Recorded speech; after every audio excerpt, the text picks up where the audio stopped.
Vous savez, tomber dans le péché, c'est une chose. Mais vivre dans le péché, c'en est une autre. Quelqu'un, il paraît qu'il tombe dans le péché. Il ne garde pas, il demande pardon. Et il vient même voir le pasteur. Pasteur, j'ai commis le péché. Et pardon, j'ai demandé pardon, mais j'ai besoin de travail. Vous savez, il y a des péchés, tu peux faire le travail pour ça. Bon, mentir, si tu mens, tu demandes pardon, et que tu continues à mentir, et que tu as posé par l'esprit du mensonge, là, viens voir les hommes de Dieu. Le péché du sexe, quand tu es tombé là-dedans, même si tu demandes pardon à Dieu à la maison, tu fais même des jeûnes, il ne va pas sortir.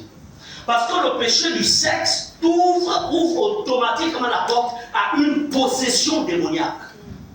Même si c'est une seule fois, automatiquement il y a des esprits qui rentrent. Donc, demander pardon à Dieu, oui, Dieu te pardonne, mais ils seront toujours là. Parce que eux, ils parlent sur la base, en fait, de l'autorité exercée par un homme de Dieu sur eux. C'est là où c'est mauvais le péché du sexe.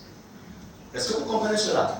C'est pas remarqué, il y a beaucoup qui ont cru qu'ils allaient dominer leur sexualité après avoir être tombé une fois, on demandait pardon, mais après, qu'est-ce qui se passe?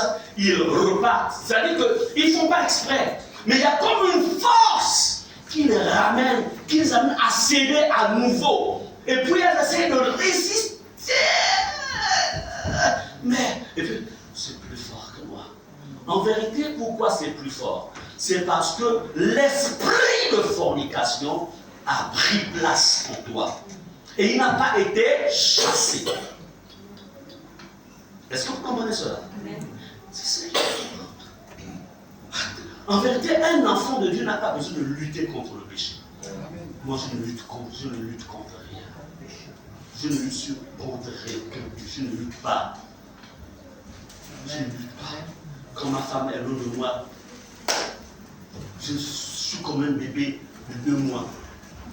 Je ne ressens rien. Rien. Vous comprenez cela? Parce que l'Esprit de Dieu, c'est-à-dire la loi de l'Esprit de vie en moi, a désactivé tout. Amen. Est-ce qu'on est ensemble? Amen. Lorsque je suis en train de suivre, bon, je suis par exemple en train, je le téléphone, parfois André vous envoie des messages publics, ou vous voyez des images des femmes avec des poitrines bizarres, avec, et puis, pouf, j'enlève la robe et je sors de Jésus. Je me sors de Jésus. Tu vas enlever ma sanctification. Mais pourquoi? Parce que la loi de l'esprit de vie ne veut pas révéler ces choses. Mais quand la loi du péché est là, c'est la même chose. Tu vas me...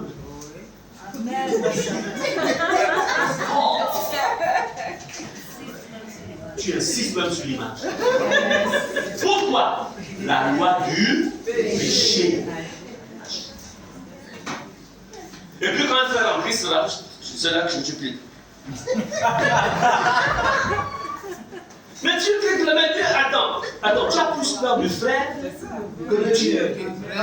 Le frère a ton éternité en fait. Amen. Je vous parle de ce choses pas pour vous condamner, mais pour vous démontrer l'activité de Satan et comment en fait en sortir. Est-ce que nous sommes ensemble? Comprenez cela.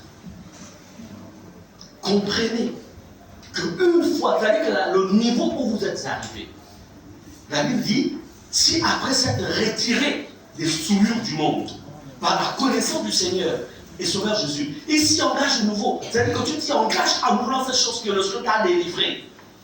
La Bible dit, la dernière condition est pire que la première. Je me souviens, c'est un pasteur, en fait, qui malheureusement connaîtra des temps. En fait, il va se retrouver à nouveau dans le monde. Mais lui, il a une grâce particulière. Parce que Dieu l'a récupéré. Oh, mais tout le monde n'a pas la grâce là. Non, tout le monde n'a pas cette grâce. Et il me dit, frère, il me dit, le monde c'est mauvais.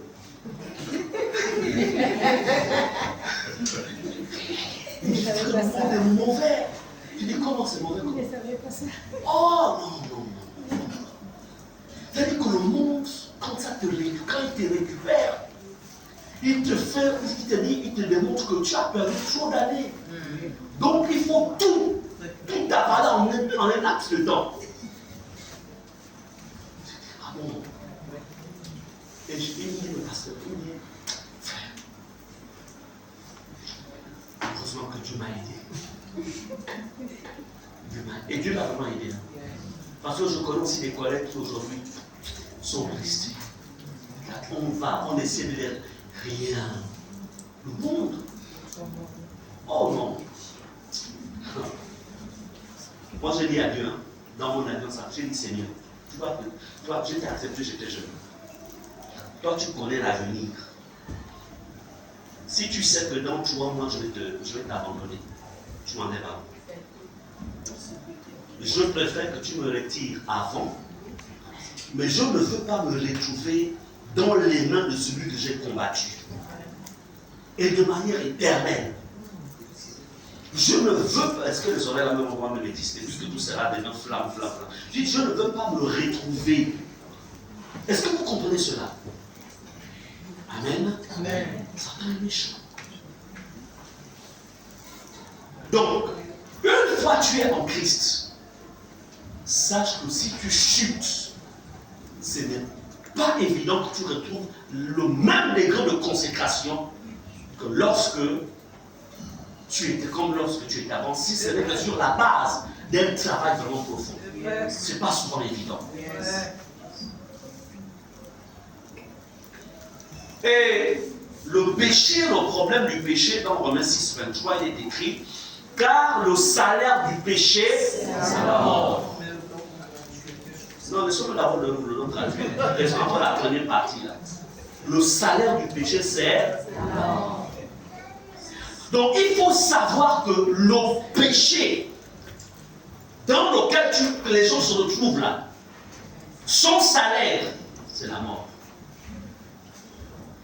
Il n'y a pas de demi-mesure. Et je vous ai dit au début, le péché ne respecte pas les positions, ni les fonctions que nous avons. La seule chose que le péché respecte, c'est la relation personnelle avec Dieu. Le salaire du péché, c'est la mort. La mort, déjà, la séparation avec Dieu sur la terre et la séparation avec Dieu de manière éternelle. La mort, c'est que tout ce que tu vas entreprendre va mourir. Tout ce que tu touches meurt. La mort. Quand le péché est dans la vie de quelqu'un, pendant que l'autre, en ayant une seule bouteille, il arrive à multiplier cette bouteille par 1000, lui, par contre, avec une seule bouteille, il ne peut pas les multiplier à cause de la mort. La mort vient réduire. La mort ôte la grâce. La mort ôte la multiplication. La mort attire les maladies. La mort attire les problèmes. La mort crée la sécheresse. La mort éloigne en fait le programme que Dieu avait pour toi. La mort. C'est pourquoi il faudrait qu'à un moment, on fasse la différence entre le fruit du péché dans la vie de quelqu'un et le problème d'attaque satanique. Parce qu'on pense que beaucoup de chrétiens aujourd'hui ne rentrent plus en eux-mêmes. Pourquoi ceci m'est arrivé?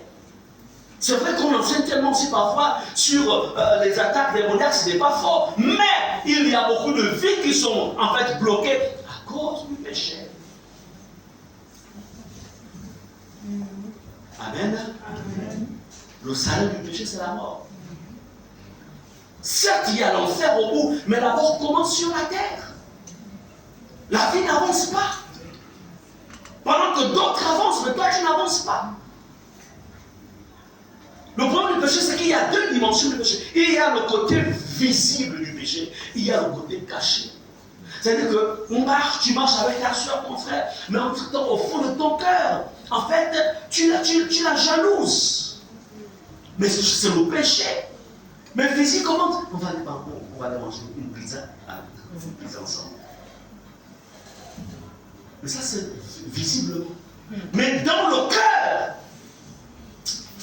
moi-même, je vais m'inviter à aller manger la pizza. Péché caché. Combien de péchés sont cachés dans les cœurs ici? Combien de péchés sont cachés? Mais sachez que le péché, qu'il soit visible ou caché, le salaire du péché, c'est la mort. La mort. Ça va essayer de pousser, mais ça meurt. Le salaire du péché. Église, comprenez que le diable est le père du péché. Comme Jésus est le père de la sanctification. Donc, je disais qu'il y a une différence entre le péché et le péché, c'est une loi, c'est un principe. Quand cette loi est active, c'est elle qui, en fait, amène dans les gens, en fait, à quoi? À commettre les péchés. Mentir, voler, haïr, etc. Tout ce que vous connaissez. Celui qui a créé la loi, là, il s'appelle Satan. Donc, le péché, le diable est le père du péché. Et là, on le voit dans 1 Jean chapitre 3, verset 7 à 10. Je vais lire 1 Jean 3, verset 7 à 10. Écoutez ce qui est dit. Petits enfants, que personne ne vous séduise. Celui qui pratique la justice est juste, comme lui-même est juste. Celui qui pêche est du diable. Est-ce que là, on a besoin de révélation? Non. Donc, celui qui ment est Du diable. celui qui a du mal à pardonner est Du diable. celui qui vole est du Diable. celui qui convoite est du Diable. celui qui paye pas sa dîme il est du Diable. Mais restons dans là. Est-ce qu'on a besoin de révélation? Celui qui n'est pas fidèle à ses engagements est du Diable. celui qui fornique est du Diable. celui qui a celle qui a un copain est du Diable. celui qui a une copine est du Diable. c'est clair. Là, on n'a pas besoin de révélation. Oh Seigneur, révèle-moi ma situation, ma vie. Voici ta vie. Tu n'as pas besoin de gérer 3 jours. Tu n'as pas besoin de cela. Celui qui pêche est du diable. Car le diable pêche dès le commencement.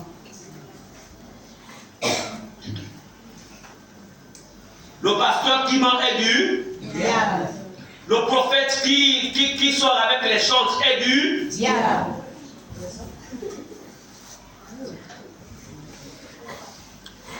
C'est ça.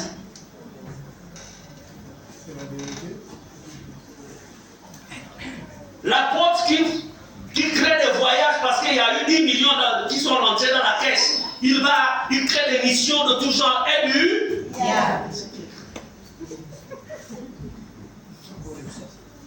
Il est du diable.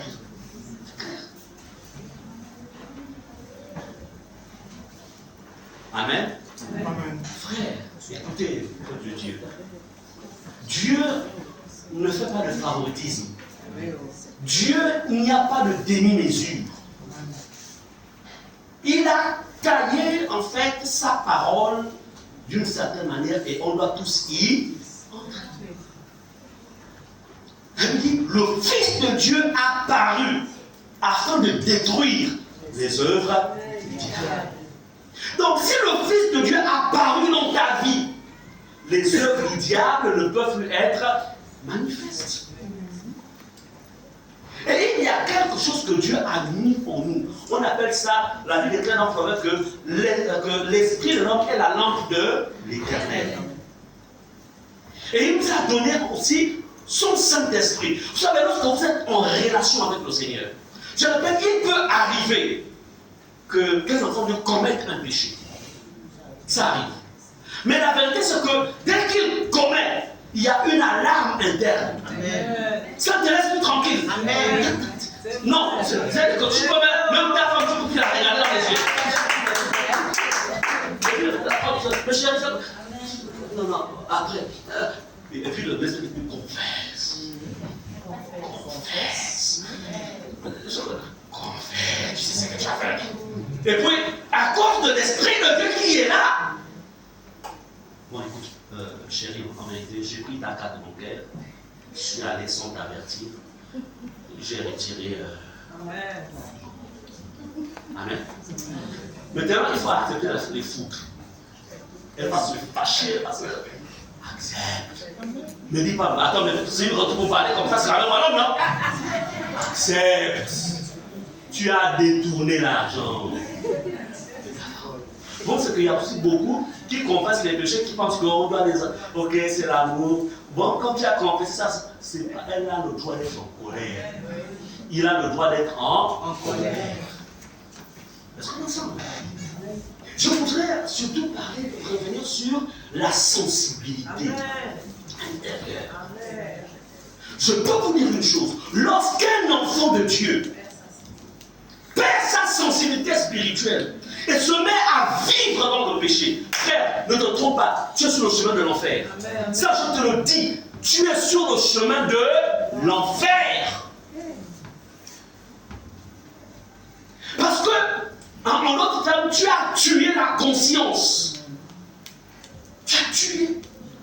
Parce que Dieu ne peut pas collaborer avec le péché. C'est pourquoi il a laissé en toi un système d'alarme. Pour que ce système d'alarme, une fois c'est activé, tu te rendes à 1 Jean 1,9. Pensez ça, lis-moi 1 Jean 1,9. 1 Jean 1,9. La Bible déclare: si nous confessons nos péchés, il est fidèle et juste pour nous les pardonner et nous purifier de toute iniquité. Amen. Amen. Donc le système d'alarme a pour objectif d'envoyer vers 1 Jean 1,9. Parce que 1 Jean 1,9, qui est derrière 1 Jean 1,9?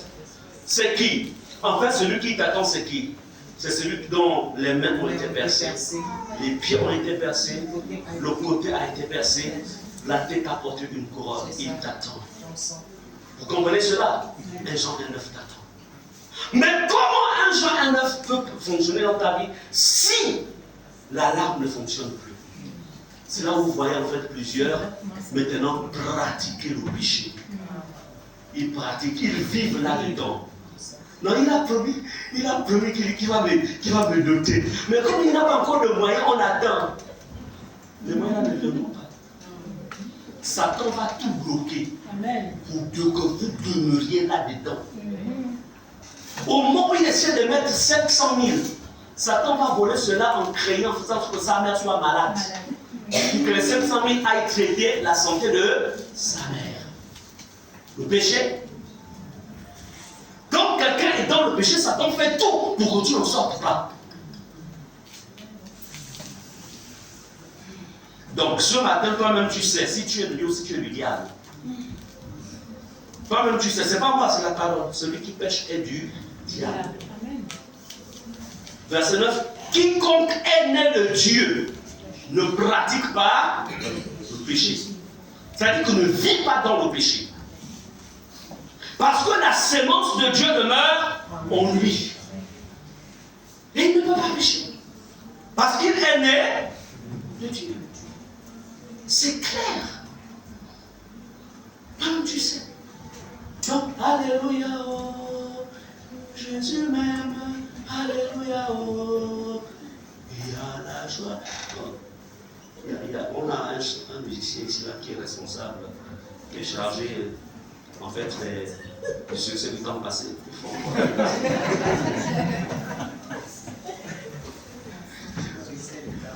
Alors, c'est pour dire quoi? C'est pour dire que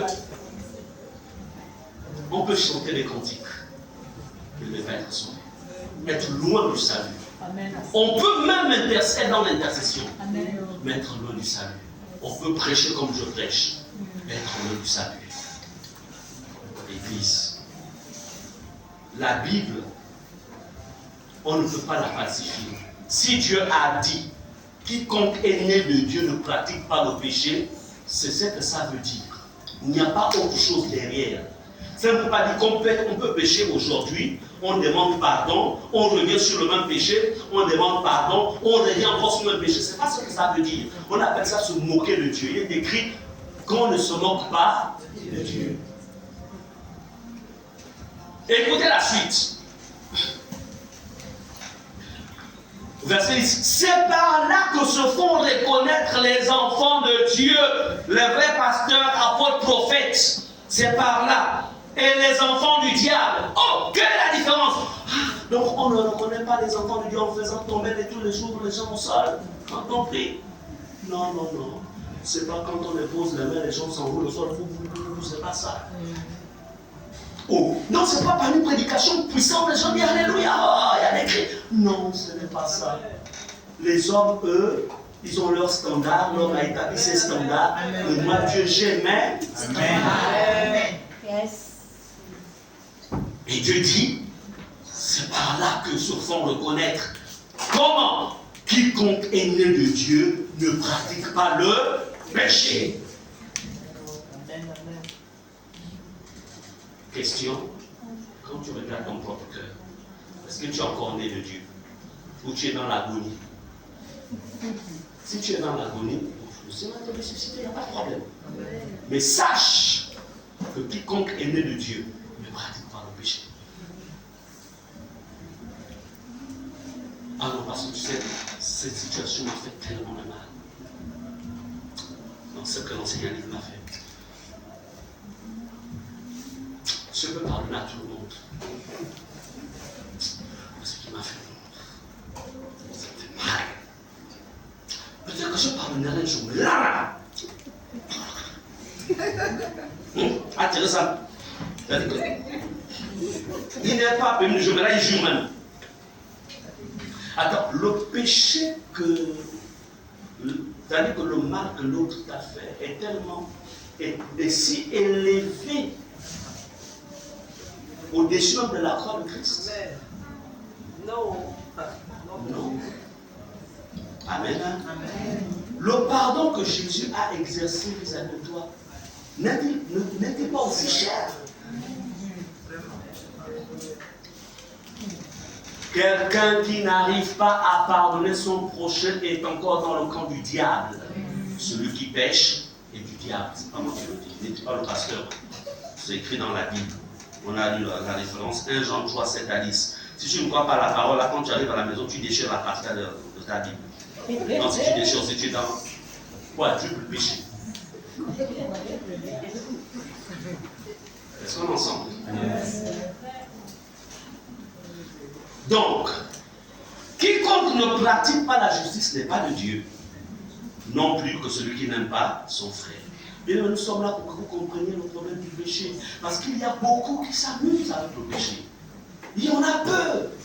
Dans cette église, si Jésus arrive maintenant, combien de pardons seront enlevés? Combien? Comprenez que le péché dans la vie de quelqu'un est venu exercer un ministère. Le péché ne vient pas seulement juste pour... non, le péché vient faire un travail. Et le ministère du péché, le péché va tuer ta vie de prière. Ça, ne vous y trompez pas. Le péché tue la vie de prière. C'est-à-dire, ça attaque la source de ta force. C'est comme je disais, lorsque le VIH-Sida est dans le corps de quelqu'un, il vient neutraliser le globule qui ont la responsabilité de défendre le corps des autres, de toute autre forme de maladie. Voilà. Donc le péché, la première chose que le péché fera, il neutralise ta vie de prière. Voici la prière, il neutralise. Parce qu'il sait qu'au fur et à mesure, s'il ne neutralise pas ta vie de prière, le temps que tu passeras avec Dieu va te remplir de nouveau. Donc il faut neutraliser. Tu lisais la Bible, chaque jour tu lisais ta Bible, mais depuis un bon bout de temps, c'est maintenant 2 fois par semaine. Quand le péché vient neutraliser ta vie de prière, il va plus te conduire dans les loisirs, la distraction. C'est pourquoi dans Genèse 3, verset 7 à 8, il est écrit, les yeux de l'un de l'autre s'ouvrirent, Satan et Ève, quand Satan va les séduire par le canal du serpent, ils connurent qu'ils étaient nus et ayant cousu des feuilles de figuier, ils s'enfirent des ceintures. Verset 8. Alors ils entendirent la voix de l'Éternel, verset 8. Ils entendirent la voix de l'Éternel Dieu qui parcourait le jardin vers le soir. Et l'homme et sa femme se cachèrent loin de la face de l'Éternel Dieu, au milieu des arbres du jardin. Regardez comment Adam et Ève se cachent de la présence de Dieu. Pourquoi? Le péché les fait sortir de la communion avec Dieu, de la relation avec Dieu. Lorsque vous vous rendez compte que vous n'êtes plus en communion, en relation avec Dieu, sachez que le péché est déjà quelque part dans votre environnement. Le péché tue la vie de prière. Le péché va vous amener à vous désintéresser des programmes de l'Église. C'est pourquoi dans 2 Timothée 4, verset 10, il est écrit ceci. Car Démas m'a abandonné par amour pour le siècle présent. Et il est parti pour Thessalonique. Chrétien est allé en Galatie, Tite en Dalmatie. Mais il dit Démas m'a abandonné. C'était un compagnon d'œuvre. Quelqu'un d'engagé dans le ministère de l'apôtre Paul. Mais par amour pour le siècle présent. Bien-aimé, il y a des personnes qui abandonnent l'Église, qui abandonnent le ministère par amour pour le siècle présent. Et quand vous voyez ça, il y a le péché derrière. Et la personne, oh non, je travaille beaucoup, je n'ai vraiment plus le temps, je ne comprends pas comment ça se passe. Ne t'en fais pas, je prie à la maison. Et puis de temps en temps, je me connecte, je vois des programmes en YouTube, dans Facebook, il n'y a pas de problème, on est ensemble. Tu es dans le péché. Dis-lui, frère, tu es dans l'eau péché. Sœur, tu es dans l'eau péché. Réponds-toi. Vous pensez que vous n'avez même plus le courage de dire aux autres, tu es dans l'eau péché. C'est ça, il dit que le juge. Oui, le problème, écoutez, il est que te disent que tu le juges, mais au moins choque sa conscience pour qu'il revienne auprès de Dieu. Parce que s'il meurt dans cet état, il sera éternellement séparé de Dieu. Donc il peut être choqué. Est-ce qu'on est ensemble? Les masses marquantes, le péché te désintéresse des programmes de l'Église. Non, moi, écoute-moi, sœur, je n'ai pas le temps, mais tiens, ma dîme, tu iras passer ça à l'Église. Il envoie sa dîme, hein? Où elle envoie sa dîme? Mais lui-même le dit aux gens. Tu es dans le péché. Tu es éloigné de Dieu, tu es séparé de Dieu. Est-ce qu'on en sort? Et quand c'est comme ça, non, toi-même va donner. Toi-même va donner. Amen. Péché. Je vous demande cela pour que vous sachiez que quand le péché, s'il s'infiltre dans tout ça que là, on avance que vous faites ne plus aller à l'église, ce n'est pas le programme du travail d'abord, mais c'est plutôt le péché qui a trouvé accès. Donc il faut que je le combatte. Donc le péché te fait aimer le monde et son contenu. Le péché te fait aimer le monde. Écoutez, le monde, c'est un système de fonctionnement établi par le diable sur la terre. Je définis encore le monde, 2 points. Système de fonctionnement établi par le diable sur la terre. C'est ça le monde. Et le monde se manifeste par un premier point. Ça va être la dernière partie, après on va conclure, et puis le reste on verra la semaine prochaine. Amen. Donc, le monde, il se manifeste par, dans l'habillement, pour savoir que le péché est dans ta vie. Vois comment tu t'habilles. Donc, le péché, ce n'est pas seulement aller avec les autres, avec les femmes, mais avec ses livrets. Vois comment tu t'habilles. Nous, j'avais acheté un jean.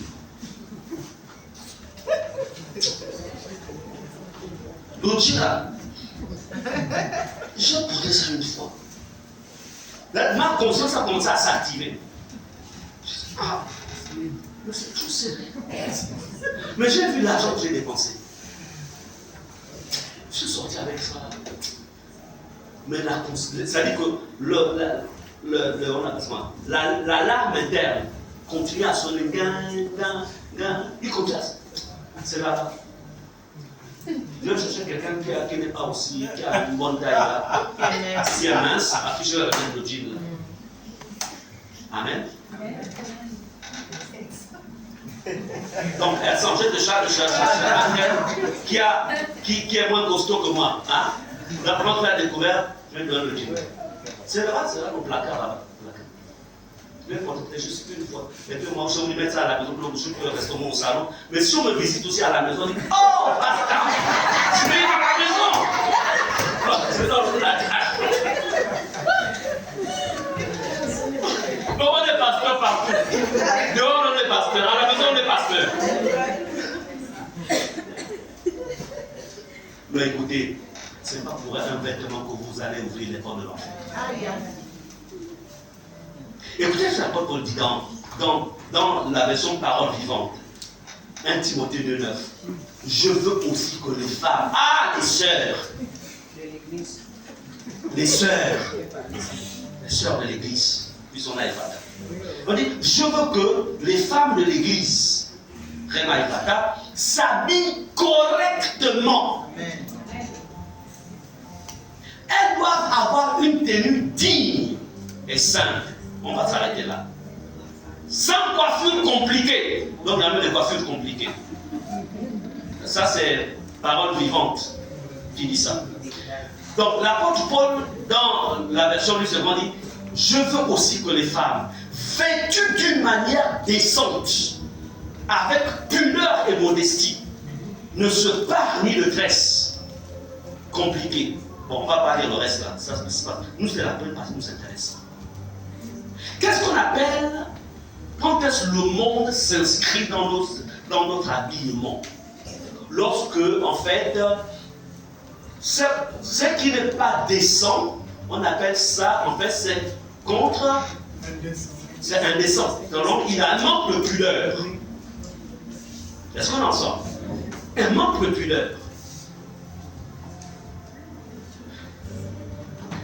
Tu es un frère. Tu sais comment Dieu t'a formé. Nous les frères, nous les hommes, c'est la partie du devant là. Non, on va parler bien parler. Tu vas acheter un slim. Quand tu mets ça, on sait déjà que le type là, c'est un type spécial. Si j'arrive à la voir dans ma vie, il me fera passer des bons moments. Non, essayons de parler comme tout le monde. Pourquoi? C'est ton slim qui révèle ça. Donc, si tu n'aurais pas mis ton slim, tu n'aurais pas fait rêver les sœurs.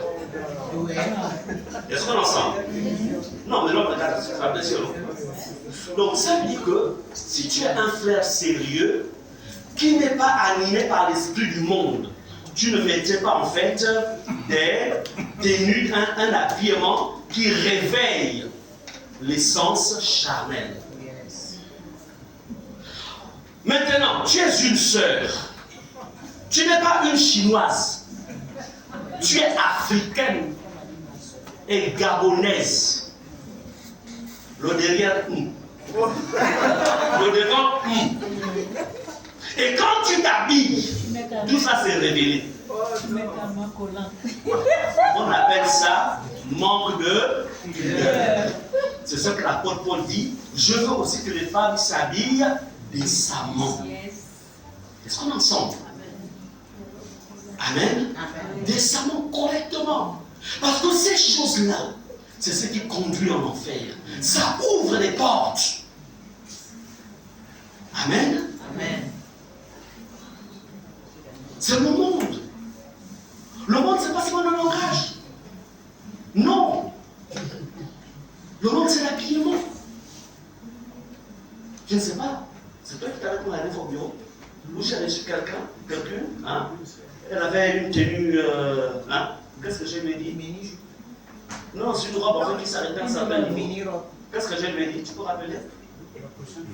Non, parle fort. Lève-toi et parle fort. La prochaine fois que vous viendrez dans le bureau du pasteur, essayez de mettre une robe décente. Et je l'ai même dit que qui arrive jusqu'à dépasser les genoux.